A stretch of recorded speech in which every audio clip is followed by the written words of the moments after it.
Hi you guys. Well, hi, I'm glad you made it back. But if you're new to my channel, I'd like to welcome you to my GMC Do-It-Yourself channel, where you'll see tons of videos that will help you save money. Don't go to the dealership or a mechanic to have this work done. A lot of the fixes that I show you, you can do yourself with very little tools. Before you go to the dealership or mechanic, click above on the right hand corner. Chances being I probably have a video that will help fix your problem. But before we get started, please don't forget to like and subscribe, and yes, hit that bell and leave a comment. Believe it or not, I read all the comments and respond back to you.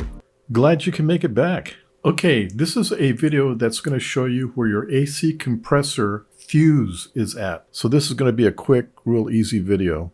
Plus, this is really easy to locate. So the first thing we're going to do is we're going to pop the hood open. And if you stand just where the driver's side tire is at and look in the engine compartment, you're going to see a box right where the red arrow's at. Okay, what we're going to do is we're going to remove this lid on top of this box. You're going to put your hand behind the box, you'll feel a little lip, and you're going to pull upwards and it'll pop right off. Just remove it and set the lid aside. Okay, let's get the camera in position like if you were standing next to it. So just stand next to the fender there and you're looking down into the fuse box. Okay, if you look at the bottom, you'll see 3 rows of gray square blocks or modules.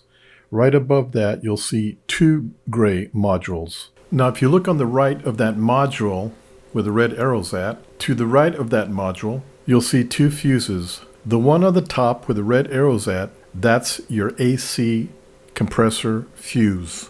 If you need to replace it, it just pulls right out. You just pull up on it and it comes out just like a fuse. See how simple that was? Well, I hope this helped. Okay, well, I hope you enjoyed this video and I hope it was very informative. Please check out my other how-to videos. Oh, and check out my new website. There's new items being put in there every day. Don't forget to like and subscribe, and of course, hit the bell. Until then, we'll see you at my next video. Bye.